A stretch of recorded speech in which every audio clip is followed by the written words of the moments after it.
자, 우리 시험 대비 반이고요. 간단하게 OT를 진행을 하겠습니다. 선생님 이름은 헌순원이에요. 선생님 이름은 이렇고요. 그 다음에 우리 이제 교재 드렸는데 어떤 흐름으로 나갈 거냐면요. 교재 보시면 있긴 하지만 개념편이 있습니다. 그래서 일반적인 조금 쉬운 문제들이 있을 거고요. 그리고 교과서 유사 문제 있을 거예요. 교과서 유사 문제도 있을 거고 그 다음에 뒤에 추가적으로 더 붙여드리긴 할 겁니다. 더 붙여드리긴 할 거라서 나중엔 뭐도 나갈 거냐면 고난도 문제도 나갈 겁니다. 고난도 문제도 나가고요. 그리고 우리 기출 그 다음에 플러스로 기출의 유사 문제들도 나갈 겁니다. 기출 또는 기출 유사 문제 나가서 이게 이제 10개 아마 10개 요 정도 선으로 나갈 거예요. 그렇죠? 한 20개 정도 나간다고 생각하시면 되겠습니다. 그렇게 한 다음에 여기 있는 문제들의 개인적으로 틀린 문제들, 개인 오답 문제 플러스 오답 유사 문제들도 지속적으로 나갈 겁니다. 이렇게 될 거고요. 그 다음에 우리 이건 학원에서 다 줄 교재예요. 학원에서 다 줄 교재고 외부에서 구입해야 되는 게 블랙라벨 구입하셔야 됩니다. 블랙라벨 3학년 거 구입하셔야 되고요. 블랙라벨은 보시면 아시겠지만 스텝 1, 스텝 2, 스텝 3로 이루어져 있어요. 됐죠? 그래서 뒤로 갈수록 점점 어려워지는 겁니다. 그래서 이것까지 다 풀고요. 아이고 하나 더 있네요. 우리 학원에서 쓰는 교재로 나또나라고 나오는 게 있어요. 뭐냐면 나온 게 또 나온다라고 해서 이거 기출문제를 모아놓은 겁니다. 우리 요 기출은 작년 거 푸는 거예요. 전부 다 이렇게 푸는 건데 요거는 기출문제를 단원별로 여러 해 동안의 기출문제를 단원별로 푸는 겁니다. 그래서 여기까지 풀 거고요. 이것들에 대해서 오답이나 오답 유사 문제들까지 나갈 거고 문제를 풀다 보면 이 고난도 문제나 아니면 블랙라벨의 어려운 문제 또는 여기 나또나에도 어려운 문제가 있어요. 스텝 2라고 해가지고 좀 어려운 문제들이 있습니다. 이 어려운 문제들은 다른 걸 다 해야 풀 거예요. 다른 걸 다 해야 풀 거라서 반대로 당연히 네가 다 안 풀면 이것들은 못 나갈 겁니다. 근데 간혹가다 어머님들께서 그런 이야기를 하세요. 어려운 문제를 안 풀고 있다, 뭐 덜 됐다 이야기를 하시는데 학생이 안 하면 못 나갑니다. 이거를 일반적인 문제도 못 푼 상태에서 어려운 문제를 푸는 건 의미가 없다고 생각을 해요. 기본적인 것도 못하는 상태에서 어려운 문제를 푸는 게 무슨 의미가 있겠습니까? 그러니까 기본 문제를 다 끝내면 할 거고 반대로 본인이 기본 문제를 다 못했다 그러면 이것들은 못 나가거나 아니면 일부만 나갈 겁니다. 그래서 여기 있는 내용들은 요거 빼고는요. 기출문제 빼고 나머지 친구들은 모두 이번 주랑 다음 주 정도면 끝난다고 생각하시면 됩니다. 뭐 일부 남아있긴 하지만 이런 것들이나 이런 건 뭐 일부 남아있긴 하지만 기본적으로는 1주차, 2주차 정도면 문제를 다 풀 겁니다. 그리고 3주차랑 4주차, 이제 4주차 되면 시험을 보겠죠? 이때는 어떻게 되는 거냐면 이거랑 이거 중심으로만 계속 나갈 겁니다. 그렇게 해서 이번 주는 수업 시간에 그거는 없어요. 기출문제를 푸는 건 없습니다. 근데 다음 주 정도부터는 기출문제를 시간 맞춰서 푸는 건 있을 거예요. 45분 동안 시험에 맞춰가지고 문제를 푸는 건 있을 겁니다. 그리고 우리 토요일 날 올 때까지 아니다. 토요일 날 와서 이야기하면 너무 늦구나. 금요일 날까지 선생님한테 개인적으로 연락을 주셔야 되는 게 있습니다. 뭐가 있냐면요. 이 기출문제가 총 2주가 되기 때문에 수업 시간에만 푸는 걸로는 시간이 부족해요. 그래서 시험 보기 전까지 매주 주말이요. 매주 주말 토요일 일요일에 우리 기출문제 2회 정도 풀 겁니다. 기출문제 시간 맞춰서 2회 풀고 푼 다음에 오답 유사 문제까지 하고 갈 거예요. 그럼 보통 3시간 정도 걸립니다. 3시간을 내셔야 되거든요. 근데 이제 선생님하고 할 거라서 토요일 날은 우리 토요일 날 정규 수업 있죠? 토요일 날 정규 수업 12시부터 4시까지 있습니다. 그래서 4시에서부터 7시 사이에 3시간을 내셔야 돼요. 그래야 7시에 와야지 3시간 하면 10시에 끝나고 가는 거예요. 그 다음에 일요일은 1시에서부터 7시 사이에 3시간을 내셔야 됩니다. 그래서 이거 중에 하나 선택해서 오셔야 돼요. 그래서 오면 아까 말씀드린 대로 기출문제나 기출유사 문제를 45분씩 2번 한 다음에 그거에 이제 오답 문제 요거까지 하고 가면 3시간. 근데 끝나면 당연히 한 2시간 반 만에 끝나면 일찍 보내드립니다. 근데 과제를 못한 게 있다든지 그 주에 그럼 더 하고 갈 거예요. 그래서 맥스 3시간이라고 생각하시면 되겠습니다. 됐죠? 그러면 이번 주 금요일까지 개인적으로 연락을 해주시면 되겠습니다. 언제 올지에 대해서 연락을 해주시면 되겠고요. 이번 주에 오늘하고 토요일 수업하면 개념이 끝날 겁니다. 그래서 오늘은 1단원 할 거고요. 다음 시간에 2단원 할 거예요. 그리고 여기에 빼먹었네요. 여기에 당연히 뭐도 들어갈 거냐면 학교 프린트도 들어갈 거예요. 학교 프린트 풀었는지도 확인할 거고요. 추가적으로 그거에 유사 문제도 나갈 겁니다. 이 유사 문제도 나갈 거니까 학교 프린트가 있으면 그때그때 가져오세요. 그때그때 가져오시고 프린트 풀었나도 나중에 확인할 거고요. 그 다음에 학교에서 시험 관련된 이야기 해주는 거 있으면 꼭 이야기를 해주시길 바랍니다. 까먹으니까요. 가능하면 그때그때 카톡이나 문자로 이야기해 주시고 우리 이번 주에 하는 수업은 개념 설명 수업이 있기 때문에 그 개념 설명 수업은 뭐 크게 필요하진 않겠지만 촬영을 할 거예요. 촬영을 할 거기 때문에 그 촬영은 우리 단톡방에 올라갈 겁니다.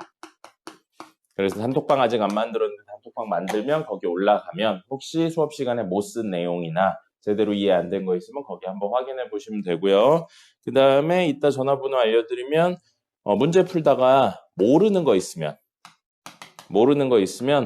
카톡이나 아니면 문자로 선생님한테 문제 보내서 이야기하시면 됩니다.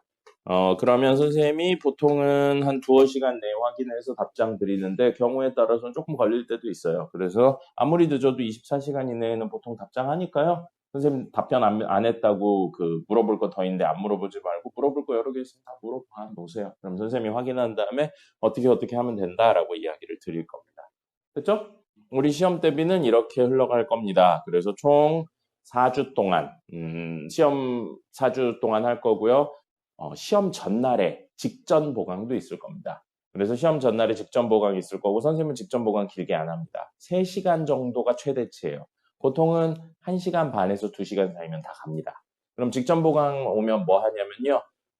와서 예상 문제 하나 풀고요. 그 다음에 집에 가서 풀 거 드립니다. 집에 가서 풀 예상 문제 조금 어려운 버전으로 드리고 그 다음에 지금까지 풀었던 것 중에 오답률이 높은 문제들 그 다음에 많이 틀렸는데 수정이 잘 안 된 것들 이런 것들을 따로 문제를 드릴 겁니다. 그렇게 해서 드리고 사실상 오답 문제만 풀고 가는 거예요. 그래서 1시간 반 내외면 보통 갑니다. 그러니까 선생님은 시험 대비 전에 막 되게 빡세게 하지 않아요. 이번 주랑 다음 주가 풀 문제가 엄청 많을 겁니다. 이번 주랑 다음 주 합치면 한 700~800문제 풀 거예요. 그리고 나서는 본인이 많이 틀렸던 것 또는 어려운 것만 계속적으로 푼다라고 생각하시면 되겠습니다. 됐죠? 궁금한 거 있습니까? 선생님은 이 수업뿐만 아니고 모든 수업에서 늘 이야기하는 게 있습니다. 질문 많이 하라고 합니다. 질문 많이 하세요. 질문을 많이 하셔야 단기간에 많은 성적이 오릅니다. 그리고 지금 이거는 선행 수업이 아니기 때문에 학교 시험을 보는 용이잖아요. 그러면 선생님하고 너는 지금 하나의 공동체입니다. 파트너예요. 네가 학교에서 어떤 일이 있는지를 얘기를 해줘야 내가 그거에 맞춰서 준비를 해줄 수 있는 겁니다. 선생님이 보충을 불렀거나 뭐 해오라고 그랬는데 안 해오면 선생님 그거 가지고 굳이 뭐라고 하지 않습니다. 할 필요 없어요. 본인 성적을 본인이 안 나오게 하겠다는데 선생님 무슨 말씀을 드립니까? 반대로 본인이 선생님이 준 거 말고 추가적으로 더 풀어서 질문을 하고 다른 교재를 더 써서 질문을 하고 그런 거 좋습니다. 네, 선생님하고 공동의 결과, 좋은 결과를 내기 위해서 하는 거지 선생님한테 최대한 수업을 덜 듣고 문제를 덜 풀고 이런 식으로 접근하면 좋은 결과는 나올 수가 없습니다. 그러니까 뭔가 질문 있고 해야 될 거 있고 궁금한 거 있고 시험에 뭔가 관계가 되어 있는 무언가가 있으면 작은 거에도 상관없으니까 모두 이야기하시면 됩니다. 알겠죠? 네. 자, 그럼 오늘 수업을 진행해 볼까요? 원래는 선생님 정규 수업을 할 때는 선행 수업을 할 때는 필기하는 공간을 남겨놓습니다. 과제 필기하는 공간을 남겨놓는데 지금은 필기할 내용도 그렇게 많지 않고 그래서 필기할 내용은 빼놨습니다. 다 적어놨어요. 다 적어놔서 필기를 굳이 안 해도 됩니다. 근데 일부 내용들은 책에 없는 내용들도 이야기를 드릴 거예요. 그래서 그거는 필기를 좀 해주시면 좋겠습니다. 알겠죠? 자, 펴보세요. 교재 펴보시면 옆에 노트라고 적혀 있는 부분이 있습니다. 거기다 적어주시면 될 것 같아요. 그렇죠? 자, 우리 A의 n제곱근에 관련된 내용입니다. 그래서 A의 n제곱, 아니죠. 제곱근이죠, 여기서. 제곱근이라는 표현이 나오는데 이 친구는 이렇게 나눠서 생각을 하는 겁니다. 이렇게 나눠서 생각을 하시고요. 근은 뭐랑 똑같은 의미냐면 해와 똑같은 의미라고 생각하시면 됩니다. 그럼 이걸 수식적으로 표현을 하죠. 숫자로 바꿔서 표현을 하면 어떤 수의 제곱을 했더니 A가 나왔다. 그 어떤 수는 을 의미하는 게 A의 제곱근이라는 겁니다.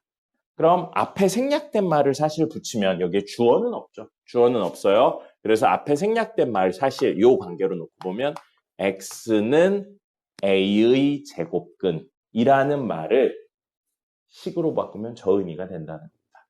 그래서 어떤 수의 제곱근이라는 건 제곱해서 어떤 수가 나왔다. 그럼 그걸 만들어주는 X값은 얼마냐? 이걸 물어보는 거고요. 이렇게 놓고 보면 X에 대한 몇 차예요? 2차 방정식입니다. 그럼 기본적으로 근이 2개 있는 거예요. 물론 허근이 있을 수도 있지만 중학교 내용에서 허근을 다루지 않기 때문에 이렇게 이야기를 할 수 있고 그렇다면 이걸 만족시키는 X값은 뭐가 있냐면 플러스 루트 A랑 마이너스 루트 A 이렇게 2개가 있는 겁니다. 그래서 우리는 이 앞에 있는 친구를 이 친구의 제곱근은 제곱근인데 A의 제곱근은 제곱근인데 양수라서 얘를 보고 우리는 뭐라고 부르냐면 A의 양의 제곱근이라는 표현을 씁니다. 제곱근 중에 양수기 때문에요. 이 친구는 앞에 음수가 붙어 있기 때문에 A의 음의 제곱근이라는 표현을 쓰는 거죠. 그래서 양의 제곱근과 음의 제곱근을 합쳐서 모두 제곱근이라고 부르는 겁니다. 그럼 이 내용도 있거든요. 이거 우리 읽을 때 뭐라고 읽냐면 루트 A라고 읽습니다. 맞죠? 루트 A라고 읽어요. 근데 루트는 영어잖아요. 이걸 수학 용어로 바꿔서 읽는 겁니다. 그럼 루트를 의미하는 수학 용어, 우리말 수학 용어가 뭐냐면 제곱근이에요. 루트를 의미하는 수학 용어가 제곱근이기 때문에 얘는 우리 뭐라고 읽냐면 제곱근 A라고 우리말로 바꿔서 읽는 겁니다. 그럼 여기에 이 제곱근과 여기에 이 제곱근은 다른 의미예요. 제곱근이 어떤 숫자나 문자 앞에 온다면 루트를 의미하는 거고요. 제곱근이라는 표현이 어떤 숫자나 문자 뒤에 온다면 요 2차 방정식의 의미를 가지게 되는 겁니다. 사실 이렇게 쓰면 안 되죠. 헷갈리니까 이렇게 쓰면 안 되는데 번역을 하다 보니까 어쩔 수 없이 이런 이야기가 돼버린 겁니다. 그래서 얘는 뭐랑 똑같다고요? 루트 A는 제곱근 A랑 똑같아요. 근데 써놓고 보니까 이 친구랑 똑같네요. 그죠? 그래서 사실 루트 A는 또 다른 표현으로 뭐라고 이야기해도 되냐면 A의 양의 제곱근이라는 표현을 써도 됩니다. 근데 혹시 수학상 선행했나요? 수학상 선행하다 보면 루트 A를 보고 A의 양의 제곱근이라는 표현을 쓰는 경우 사실상 거의 없죠. 헷갈리기 때문에 오히려 그렇게 쓰지 않습니다. 근데 지금은 처음 하는 거라 헷갈리기 좋기 때문에 그걸 문제로 내고 있는 것뿐이에요. 나중에 시간이 지나면 이 내용은 더 이상 이야기하지 않습니다. 루트 A라는 표현을 쓰지 제곱근 A라는 표현을 거의 안 써요. A의 양의 제곱근이라는 표현 거의 안 씁니다. 하지만 이건 써요. A의 제곱근이라는 표현을 쓰고 아까 썼다 지운 A의 n제곱근, 만약에 A의 세제곱근이라고 하죠? 그럼 그건 의미가 뭐냐면 어떤 수의 세제곱했더니 A가 나왔다. 어떤 수는 뭐야? 라고 물어봅니다. 그건 대수에서 배울 겁니다. 그래서 이건 좀 디테일하게 기억을 하셔야 돼요. 근데 요건 학교 시험 볼 때만 빡세게 외우고 이후에는 잊어버리셔도 아무 상관이 없습니다. 됐죠? 그럼 여기 밑에도 적어줄까요? A의 양의 제곱근의 또 다른 표현은 뭐냐면 제곱근 A가 됩니다. 또는 루트 A가 된다는 거죠. 같은 의미를 지니는 다른 표현인 겁니다. 됐죠? 그래서 저걸 식으로 바꿔서 해석하는 것에 대해서 알고 계셔야 되고요. 제곱근 A는 루트 A와 같은 값이다. 라는 겁니다. 그럼 여기에서 알고는 있겠지만 루트의 의미가 뭐냐면요. 루트의 의미는 어떤 수를 제곱해서 나오는 값들을 막 찾다 보니까 어떤 수에 제곱했는데 4가 나왔어요. 근데 요 안에 있는 수는 양수라고만 가정을 할게요. 양수라고만. 제곱해서 4 나오는 수 뭐 있죠? 양수 중에? 그래요. 2가 있어요. 그래서 2 이렇게 쓰면 되고 역시 어떤 양수에 제곱했는데 9가 나왔어요. 그럼 이 양수는 얼마죠? 3인 거예요. 근데 우리는 어떤 양수에 제곱을 했는데 5가 나온 겁니다. 그럼 우리가 배운 유리수로는 표현이 불가능합니다. 제곱해서 5가 나오는 유리수는 없어요. 그렇기 때문에 이걸 어떻게 쓰지? 라고 고민을 하다가 약속을 한 겁니다. 그럼 우리 이 오른쪽에 나온 친구의 루트를 씌우면 이 친구는 뭐라고 이야기를 할 거냐면 제곱하면 안에 있는 수가 나오는 수로 쓰기로 약속을 한 겁니다. 예, 왜는 없어요. 그냥 수학하는 사람들끼리 서로 약속을 해서 쓰고 있는 것 뿐입니다. 됐죠? 그러면 루트의 의미는 사실 루트 A라는 건 이 수는 제곱하면 뭐가 나온다고요? 그냥 A가 나와요. 중등 내용에서는 안에 있는 친구가 0보다 크거나 같을 때만 다룹니다. 왜냐하면 허수의 개념이 없기 때문이에요. 근데 사실 루트의 의미는 이 안에 있는 친구가 양이냐 음이냐에 전혀 관련이 없습니다. 만약에 안에 어떠한 수가 있어도 전체에 제곱하면 그냥 안에 있는 걸 꺼내는 것 뿐입니다. 근데 중등 내용에서는 음수는 다루지 않습니다. 자, 그럼 이런 이야기를 가지면 루트 4는 뭔 거예요? 제곱하면 4죠? 그럼 아까 이야기처럼 제곱해서 4 나온 수 중에 양수 뭐 있어요? 2 있죠. 그러다 보니까 우린 루트 4를 2로 쓸 수 있었다라고 해석을 해도 된다는 거죠. 그래서 이런 걸 보고 우리는 뭐 루트를 벗고 나온다 이런 표현을 쓰기도 하는데 어쨌든 루트의 의미 자체는 안에 있는 친구가 뭐든지 제곱하면 무조건 안에 있는 친구를 꺼낸다 이 의미가 되는 겁니다. 그래서 이게 루트의 메인 의미가 되고요. A 제곱의 루트를 씌워요. 그럼 이건 의미가 조금 달랐죠. 제곱의 루트와 루트의 제곱은 의미가 좀 달랐습니다. 제곱의 루트는 결론부터 말씀드리면 절대값이 됩니다. 그래서 제곱의 루트를 예를 들어서요. 3의 제곱의 루트를 씌우면 3이에요.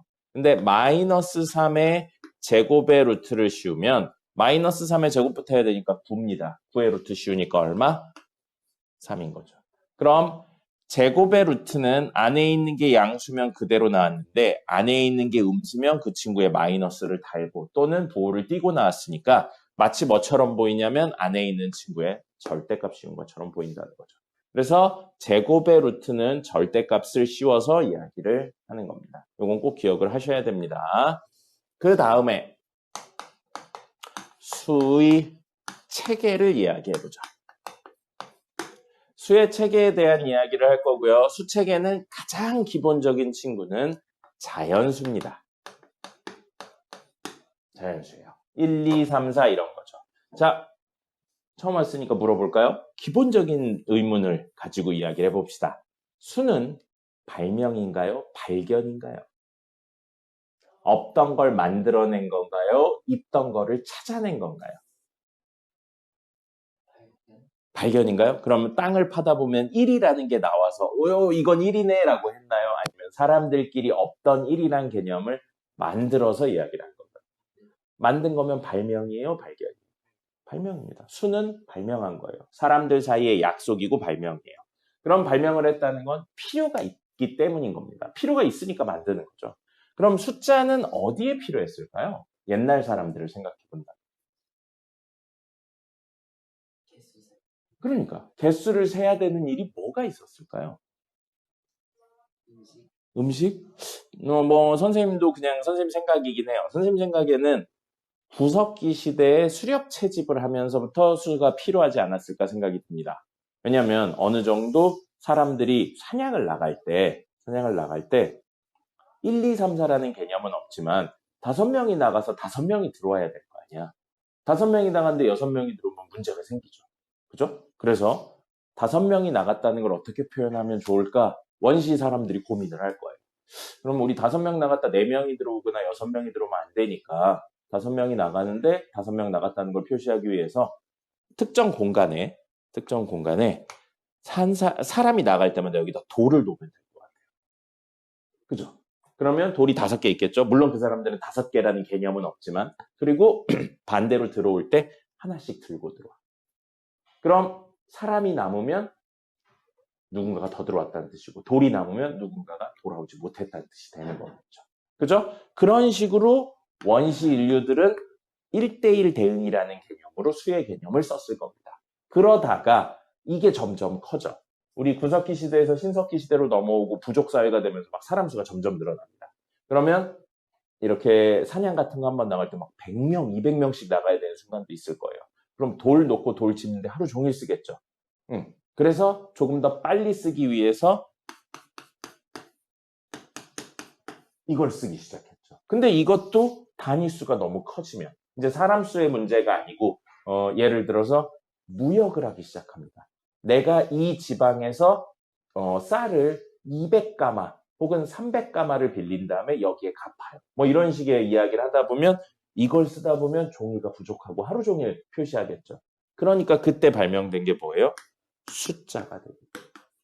그래서 숫자는 어디에서 처음 우리가 흔히 말하는 로마자라고 부르는 저거는 사실 로마자가 아니죠. 아라비안 숫자라고 말하는 이건 사실 아라비아 사람들이 쓰긴 썼지만 가장 먼저 발명한 건 아닙니다. 지중해에서 무역을 하던 페니키아인들이 가장 먼저 발명해서 썼어요. 그렇게 해서 수의 개념 중에 1, 2, 3, 4 사람이 드나들고 하나하나의 개념인 자연수부터 나오기 시작합니다. 그래서 자연수의 개념이 나왔는데 아까 얘기했던 무역상들이 빌려주고 받는다의 개념으로 반대부호라는 걸 생각해보기 시작합니다. 받아야 될 게 얼마다? 마이너스 300, 200 이런 식으로. 그래서 생긴 개념이 바로 뭐냐면 자연수의 양과 음의 개념을 부여해서 음의 정수라는 개념을 만들어내는 겁니다. 필요에 의해서 만들어지는 거예요. 그럼 자연수를 같은 의미지만 다른 표현으로 양의 정수라고 부르기도 하는 거죠. 그리고 조금 긴 이야기이긴 한데 0은 조금 나중에 생겼습니다. 왜냐하면 0을 옛날 사람들은 없는데 왜 표현을 해? 라고 생각을 했기 때문에 사실 없다와 0은 다른 개념입니다. 네, 근데 옛날 사람들은 이거 철학적인 이야기예요. 그래서 옛날 사람들은 없는데 뭘 굳이 숫자로 표현을 해? 없으면 없는 거지 라고 했기 때문에 숫자 0은 조금 나중에 나옵니다. 존재하지 않는다의 개념과 0은 조금 다른 거예요. 어쨌든 그래서 이렇게 세 친구를 합쳐서 우리는 뭐라고 부르냐면 정수라고 불렀죠. 우린 초등학교 중간 정도까지 온 겁니다. 한 3, 4학년 정도까지 왔어요. 그럼 이 친구들을 가지고 막 이야기를 합니다. 정수들을 가지고 막 돈을 빌려주고 얼마를 받고 0이고 막 이런 이야기를 하는데 아직까지 불편함이 없어요. 불편함이 없어서 막 이야기를 했는데 어느 순간 불편한 게 생겨서 이것만으로 설명할 수 없는 내용들이 생기는 거예요. 예를 들어서 우리 사과가 지금 4개 있어요. 4개. 그래서 너랑 나랑 똑같이 생긴 사과입니다. 너랑 나랑 나눠서 가질 거예요. 근데 똑같이 공평하게 나눠 가지려면 2개, 2개 가지면 됩니다. 그럼 4개를 2명이 나눠서 2개씩 가진다. 자연수의 개념만으로 충분히 설명이 가능해요. 그죠? 근데 5개가 생긴 겁니다. 5개가 생겨서 이 5개를 너랑 나랑 나눠 가질 거예요. 그랬는데 내가 이제 나눠줄 거야. 근데 하나, 둘, 셋, 넷, 5 이렇게 있는데 이 5개를 나눠 가질 건데 요거를 아니다. 1개를 나눠 가질 거예요. 1개를 나눠 가질 겁니다. 사과 1개를 우리 둘이 나눠 가질 거예요. 근데 내가 너한테 요만큼을 떼서 주고 내가 이만큼 가져갔어. 그러면서 이야기를 하는 거죠. 야, 너도 한 조각이고 나도 한 조각이니까 같은 거잖아 라고 이야기를 합니다. 그럼 정수의 개념만 가지고 있는 사람은 한 조각 한 조각이니까 같은 거죠. 1, 1이잖아요. 그죠? 근데 뭔가 억울하죠. 어떻게 설명할 수 있을까요? 이거의 불합리함을 어떻게 설명할 수 있을까요? 정수만 알고 있는 사람. 못합니다. 그래서 개념이 확장되는 거죠. 바로 뭐예요? 나눠서 몇 분의 몇인지 몇 분의 몇인지에 대한 이야기를 한다. 물론 이 개념은 상당히 빨리 생긴 개념이긴 합니다. 사람들이 바보가 아니죠. 그러니까 상당히 빨리 생긴 개념이에요. 즉, 이 정수라는 개념에 뭐를 붙여서? 나눈다는 개념을 붙입니다. 나누기를 붙여서 뭐를 만드는 거냐면 유리수라는 개념을 만들어냅니다. 그래서 유리수는요, 정수분의 정수꼴로 표현할 수 있는 수를 우리는 모두 유리수라고 부르기로 약속을 했습니다. 이게 사실 번역이 잘못된 거긴 해요. 영어로 유리수가 레이셔널 넘버입니다. 레이셔널이에요. 레이셔널이 혹시 무슨 뜻인지 압니까? 이성적인, 합리적인 이런 뜻이에요. 근데 이거의 어원은 이겁니다. 레이시오 무슨 뜻이죠?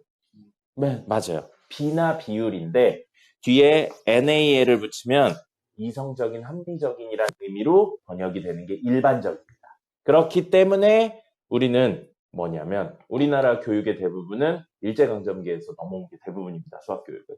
그래서 일본 사람들이 개항을 제일 먼저 했죠. 개항을 제일 먼저 해서 외국 문물을 받아들이면서 영어로 된 걸 우리나라나 일본이나 모두 한자 문화권이죠. 한자로 바꿉니다. 그래서 레이셔널 넘버를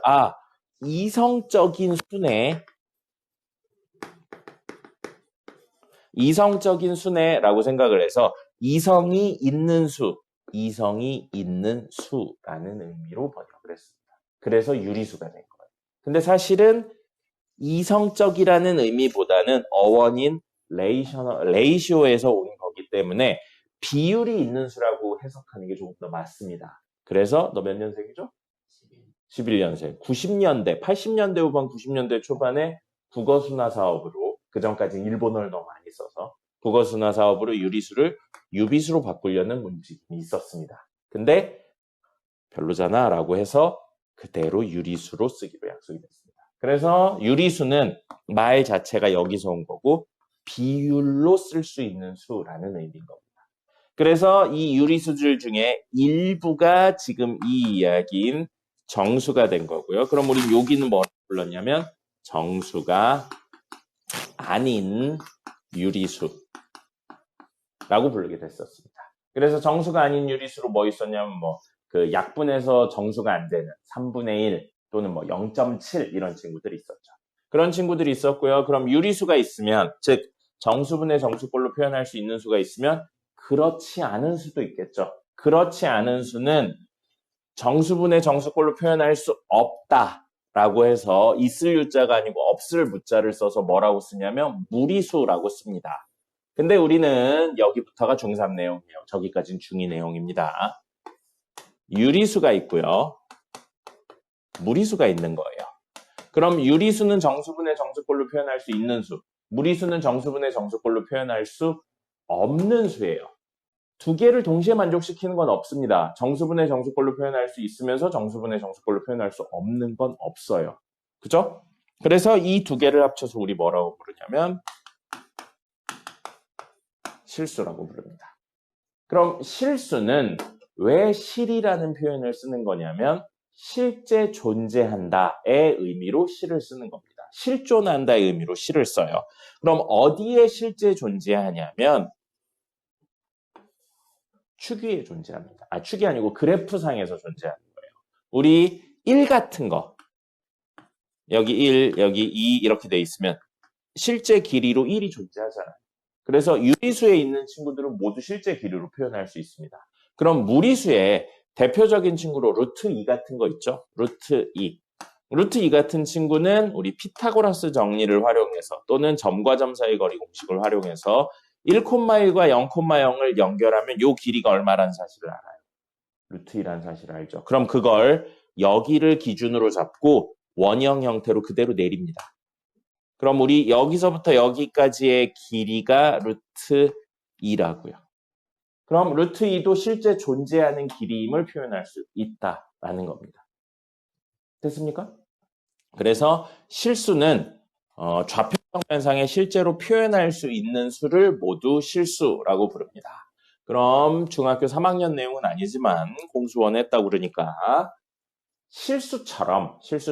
실수라는 친구들 중에 일부 예고, 일부 예라서 얘도 아닌 건 존재하지 않는 구조를 보일 때 따로 배우죠. 그게 바로 뭐냐면 복소수에서 일부는 실수고요, 일부는 실수가 아닌 구조로 갑니다. 실수가 아닌 이 친구를 뭐라고 부르죠? 복소수 중에 실수가 있고 실수가 아닌 요 부분. 허수라고 부릅니다. 그럼 중요해요. 유리수는 정의가 뭐라고요? 표현할 수 있는 수. 무리수는요? 무리수는 뭐예요? 정수분의 정수꼴로 표현할 수 없는 수. 자, 그러면 복소수 있죠? 실수 있어요? 허수 있습니다. 복소수에서 실수의 정의는 뭔가요? 실수는 어떤 조건을 만족시키는 친구들을 실수라고 불렀나요? 복소수라는 체계에서.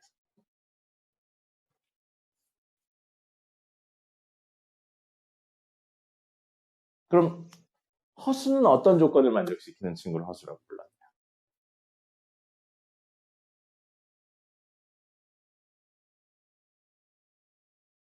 공수원 언제 했습니까? 그럼 요즘에는 무슨 공부하고 있어요, 수학? 미적분 나가는데 이걸 모르면 안 되는 것 같은데? 그럼 물어보죠. i는 실수입니까, 허수입니까? i. 루트 마이너스에. 허수예요? 그럼 i는 제곱하면 뭐가 나옵니까?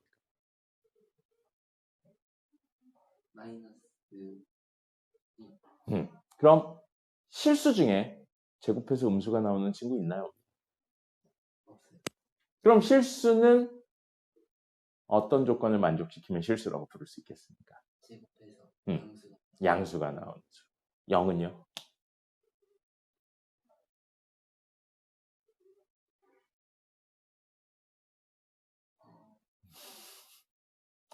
그럼 제곱해서 0 나오는 수는 실수인가요? 허수인가요?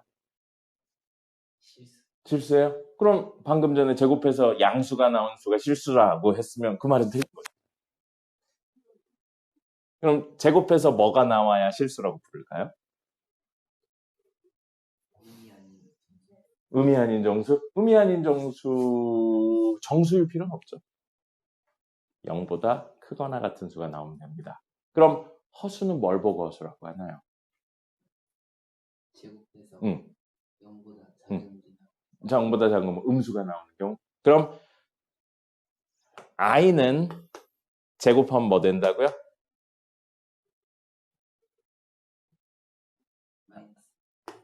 그럼 i는 제곱해서 음수가 나왔으니까 허수네요. 그죠.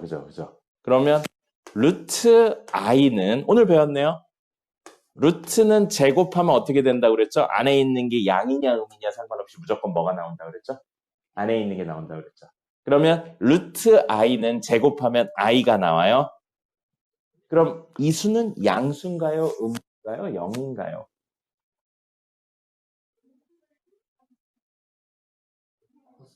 아니요. 이 수는 양수인가요? 음수인가요? 0인가요?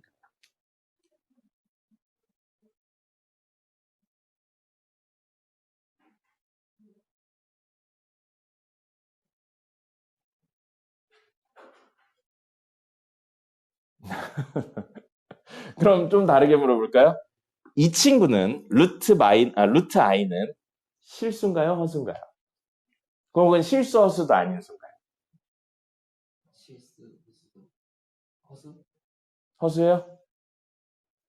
허수예요?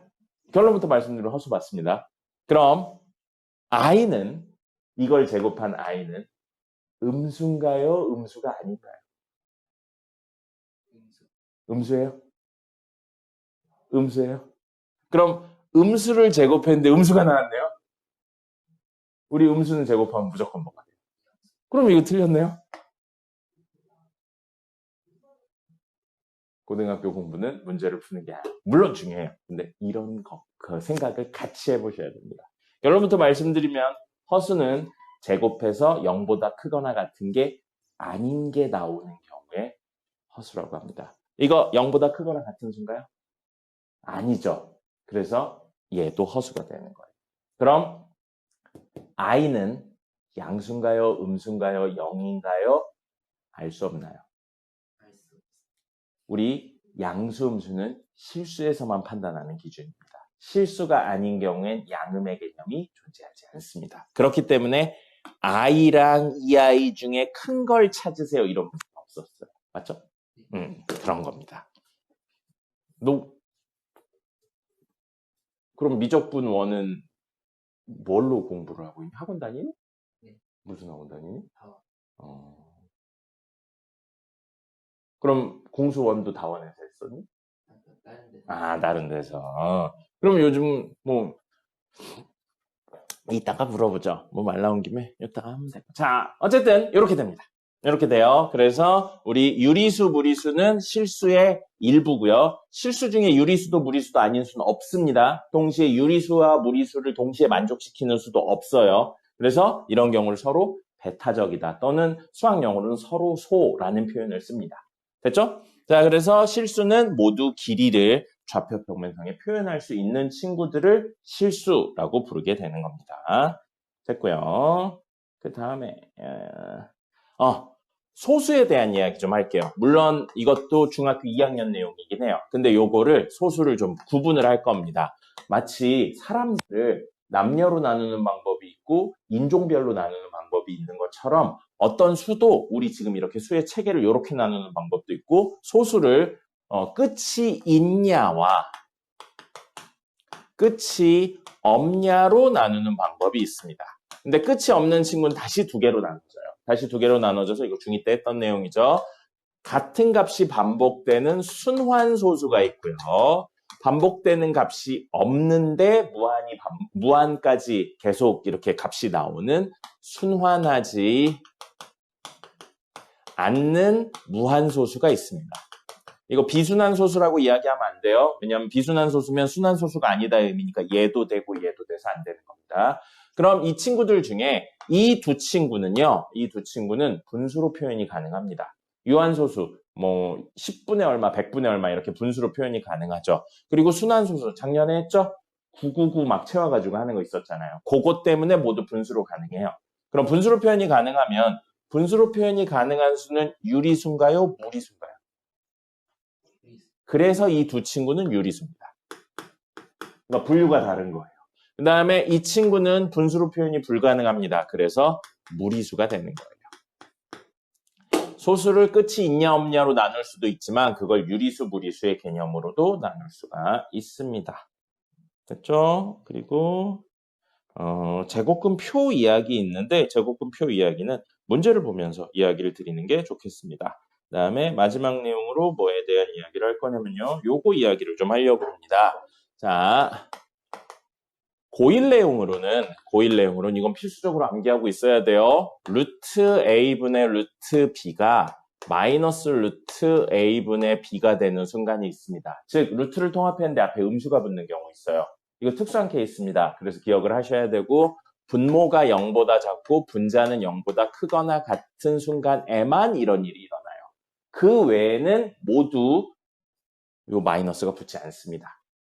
그리고 루트 a 곱하기 루트 b가 마이너스 루트 a b가 되는 순간이 있습니다. 이건 안에 있는 친구 모두 0보다 작거나 같을 때예요. 다시 말하면 둘 중에 하나만 음수거나 둘 다 양수라면 이렇게 마이너스가 붙지 않습니다. 근데 이건 고1 내용이에요. 고1 내용이고 우리는 지금 중3 내용을 하고 있습니다.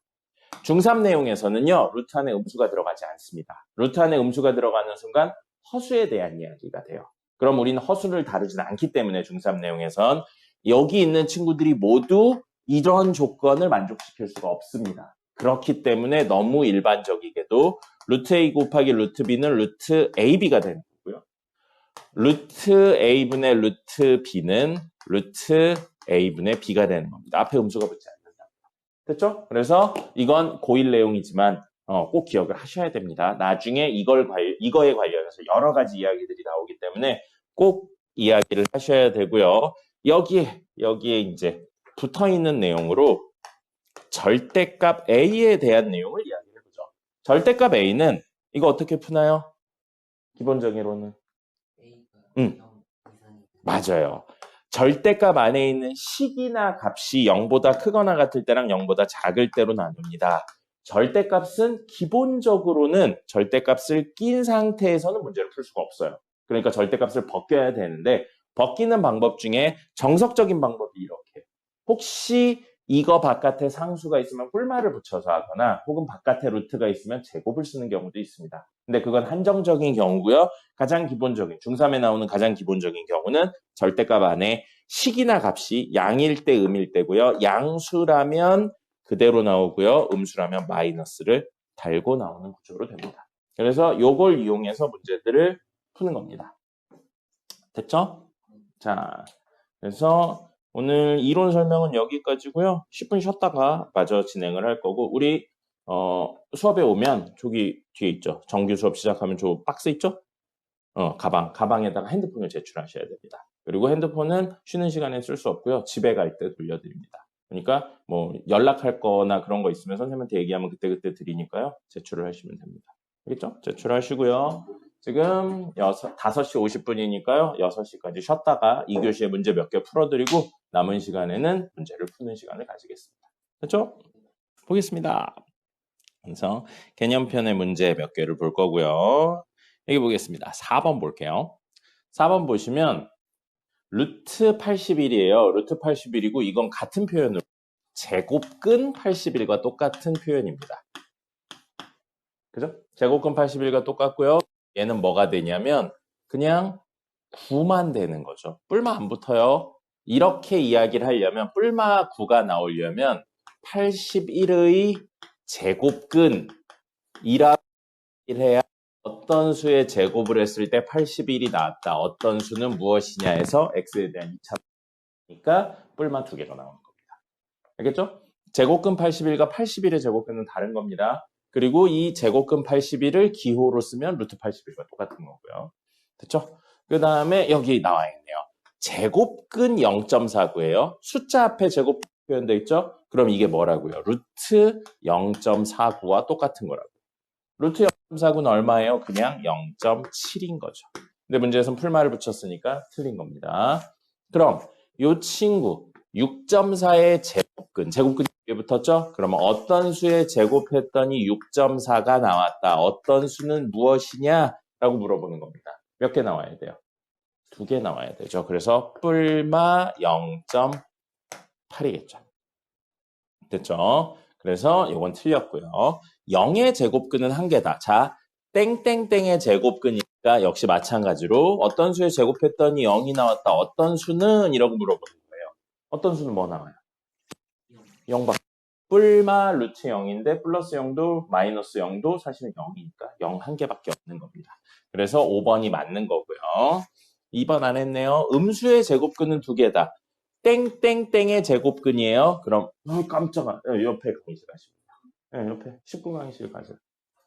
자, 어떤 수에 제곱했더니 음수가 나왔다는 겁니다. 그럼 이거는 허수에 대한 내용입니다. 허수에 대한 내용이고 실근은 존재하지 않는 구조가 됩니다. 그래서 이거에 여기 그 중3 내용에서는 근에 대한 이야기 모두 실근만 다룹니다. 그래서 실근은 존재하지 않는 이야기가 됩니다.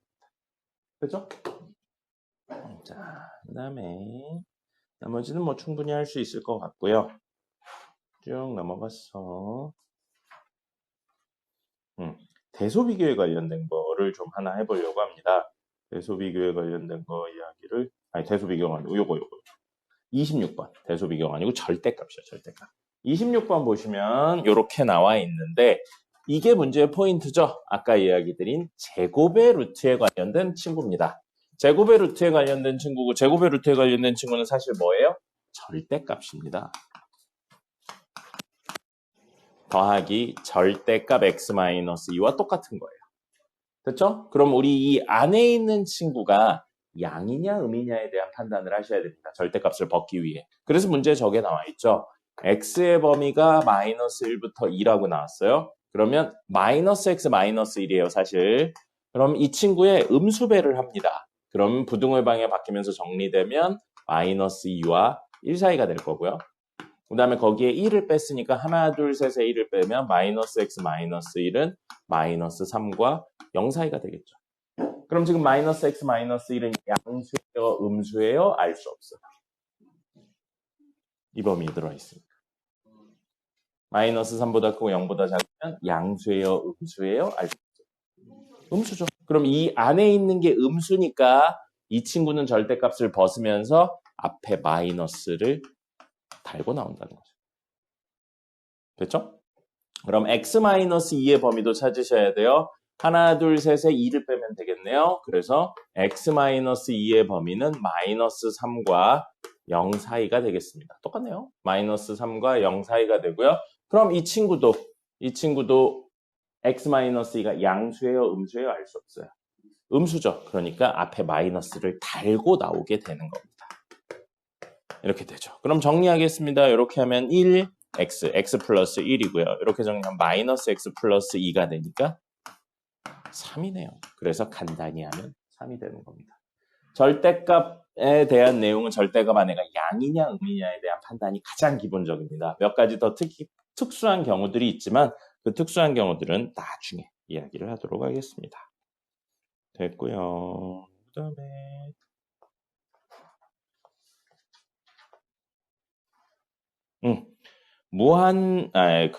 순환소수에 관련된 내용이요. 순환소수에 관련된 내용으로 이제 옳은 것은 이라고 되어 있는데, 자, 여기 보시면, 요거요. 0.4하고 땡 있죠? 이거 분수로 바꾸셔야 됩니다. 순환마디 밑에는 9 적고요. 순환마디 처음부터 끝까지 적은 다음에 순환마디 앞까지를 해서 빼주는 거였죠. 그래서 이거는 9분의 4 빼기 0이니까 사실은 뭐예요? 9분의 4입니다. 그래서 9분의 4의 루트를 씌운 거죠. 문제에서. 그러면 분모는 3이고요. 분자는 2니까 3분의 2가 됩니다.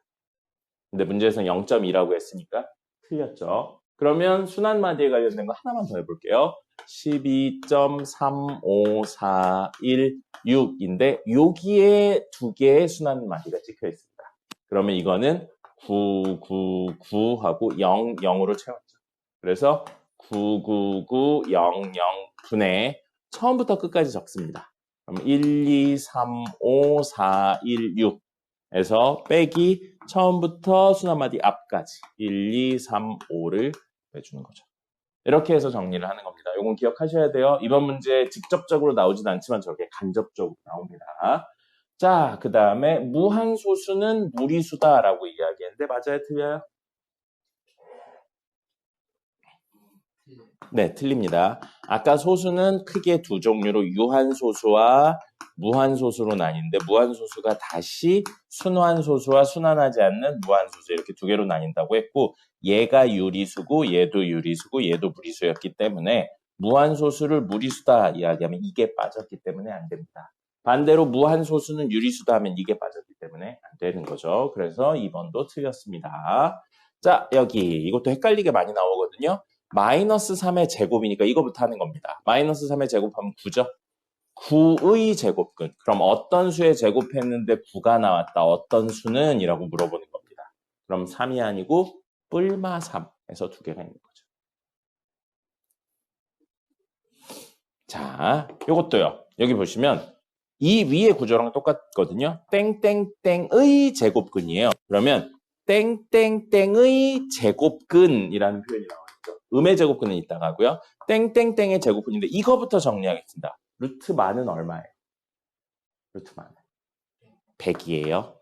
그럼 이거 무슨 뜻이냐면 100의 제곱근에 대한 이야기를 하고 있다고요. x제곱을 했는데 100이 나왔다고요? 그럼 x는 원래 뭐 돼요? 뿔마 루트 100이니까 10 되는 거죠? 근데 그 중에 음의 제곱근이니까 마이너스 10이에요.